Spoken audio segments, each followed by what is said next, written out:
आरुषि हत्याकांड से भी उलझी हुई पहेली है जो आज तक सुलझ नहीं पाई। क्या सब इंस्पेक्टर भर्ती परीक्षा 2021 की पहेली सुलझेगी?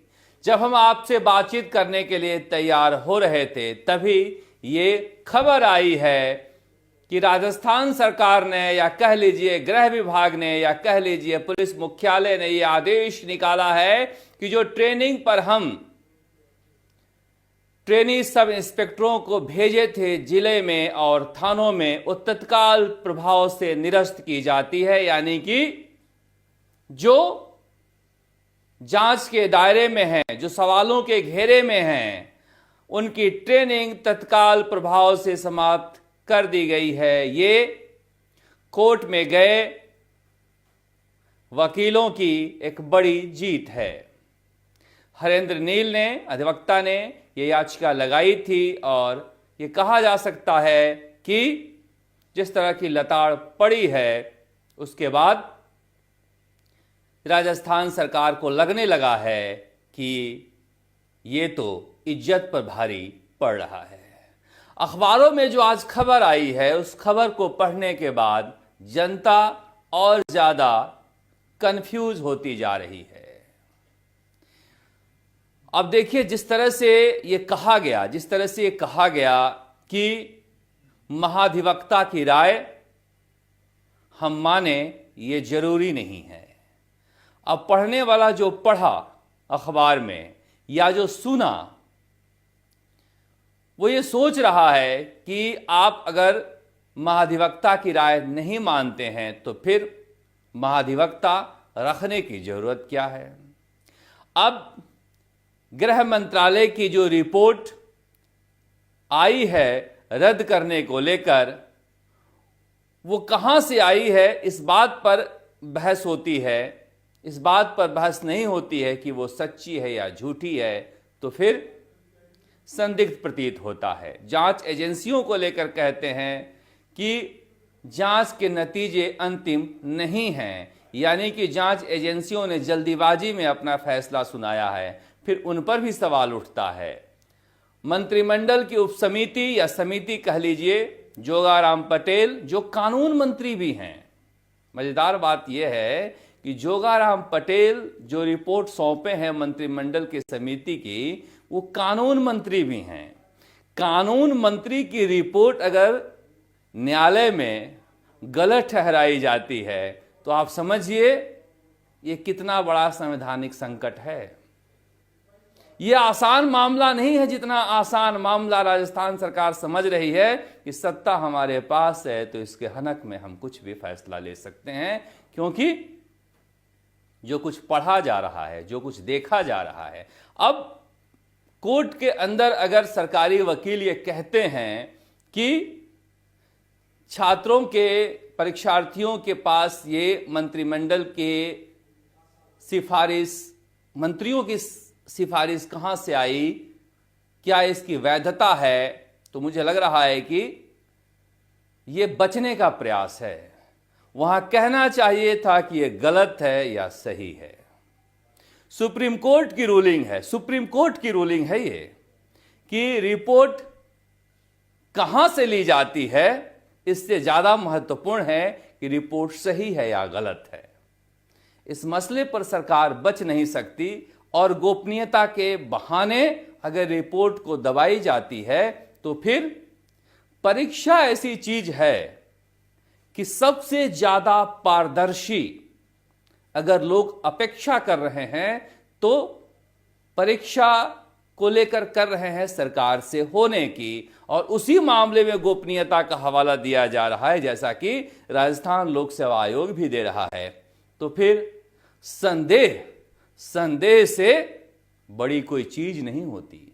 संदेह का भूत अगर लग जाए तो अगर साये में अगर भूत का संदेह आपको होता है तो हर तरफ से उस साये में आपको भूत दिखेगा। जनता के मन में अगर संदेह की बीज पड़ गया तो ये समझिए राजस्थान सरकार की बहुत मुश्किल हो जाएगी। चुनाव जीते हारे कोई फर्क नहीं पड़ता। पॉलिटिक्स परसेप्शन का खेल है, रियलिटी का नहीं है। परसेप्शन अगर इस तरह का बनता है तो बहुत बुरा है। मुझे लग रहा है कि राजस्थान हाई कोर्ट के कल के रुख को देखते हुए या फिर कुछ सोचते हुए या फिर कुछ करते हुए प्रतीत दिखने के लिए राजस्थान सरकार ने फैसला लिया है कि ट्रेनिंग को तत्काल प्रभाव से रोका जाए। ये एक स्वागत योग्य फैसला है। जब खुद ही आप कह रहे हैं कोर्ट में, न्यायालय में कि जांच जारी है, हम अंतिम नतीजे पर नहीं पहुंचे हैं, तो फिर इन्हें ट्रेनिंग पर कैसे भेज सकते हैं? मतलब जितने भी तर्क हैं सरकारी वकील के तरफ से, वो धराशायी होने वाले तर्क हैं, वो बेतुके तर्क हैं। उन तर्कों में कोई दम नहीं है। जो तर्क दिया जा रहा है बेरोजगारों की तरफ से, वो ज्यादा मजबूत दिखाई देता है। सरकारी वकील का तर्क गुमराह करने वाला दिखाई देता है। अब चूंकि राजस्थान सरकार ने साफ साफ कह दिया कि जांच जारी है और जांच के बीच हम अंतिम नतीजे पर नहीं पहुंच सकते हैं, इसलिए आरडी रस्तोगी को असिस्ट करने के लिए कहा गया है। मगर ये तलवार लटकी रहेगी, यह भी अच्छी बात नहीं है। सरकार को फैसला ले लेना चाहिए 10 फरवरी के पहले कि हमें क्या करना है। अरे नहीं रद्द करना है वो भी बोल दो, रद्द करना है वो भी बोल दो। क्या मतलब है कि हम रद्द करेंगे नहीं करेंगे? हम कहां कह रहे हैं कि हम रद्द नहीं करेंगे? हम तो ये कह रहे हैं कि अभी रद्द नहीं कर सकते, तो कब रद्द करना है? रद्द करना है नहीं करना है? बिल्कुल ऐसा कंफ्यूजन है कि आप सोच नहीं सकते। अच्छा, जिसका नाम आ रहा है, देखिए नाम तो हमारे पास कोई एजेंसी तो है नहीं, सोशल मीडिया से या छात्रों ने जिसका नाम बताया हमने वो नाम लिया या फिर जानने की कोशिश की तो साफ पलट जाता है। हमने अपने इस बुलेटिन में एक बार के विश्नोई मंत्री का नाम ले लिया था, उनका फोन आ गया कि आप गलत बोल रहे हो, मेरा इस परीक्षा से कोई लेना देना नहीं है। उन्होंने साफ कर दिया कि जो कुछ उनके बारे में फैलाया जा रहा है कि वो रद्द नहीं करने के पीछे हैं, यह गलत है। तो बात भी खत्म हो गई। अब कहा गया कि एक बहुत बड़ा अधिकारी है, पावरफुल, जो राज्य सरकार में जो नहीं चाहता है कि परीक्षा रद्द हो। हमने उनसे भी पूछ लिया, उन्होंने कहा कि नहीं नहीं, हमारा कोई रोल ही नहीं है। तो ये एक ऐसा मसला हो गया है। उन्होंने ये भी कह दिया हम तो चाहते हैं कि रद्द हो जाए। अब मुख्यमंत्री से तो हम पूछ नहीं सकते, हमारी पहुंच है नहीं, मगर मुझे लग रहा है कि राजस्थान सरकार को यह कहकर बचने से परहेज करना चाहिए कि मामला सब जुडिस है। कॉमन मैन का कॉमन सेंस बहुत रोबुस्ट होता है। जैसे ही आप कहते हो, आपके अंदर के चोर को कॉमन मैन पकड़ लेता है। खैर, ये बात मैं इसलिए कह रहा हूं कि इस मसले में जितना आप घुसिएगा उतना उलझते जाइएगा और समझ में नहीं आ रहा है कि पर्दे के पीछे कौन है। अब हालांकि कांग्रेस ने कल स्टैंड लिया है, सचिन पायलट ने कहा, उसके बाद नेता प्रतिपक्ष टीकाराम जूली ने भी कहा कि सरकार कंफ्यूज है, अगर परीक्षा गलत है तो रद्द करे, नहीं है तो बताए। राजस्थान के कांग्रेस के प्रदेश अध्यक्ष गोविंद सिंह डोटासरा का भी एक ट्वीट आया।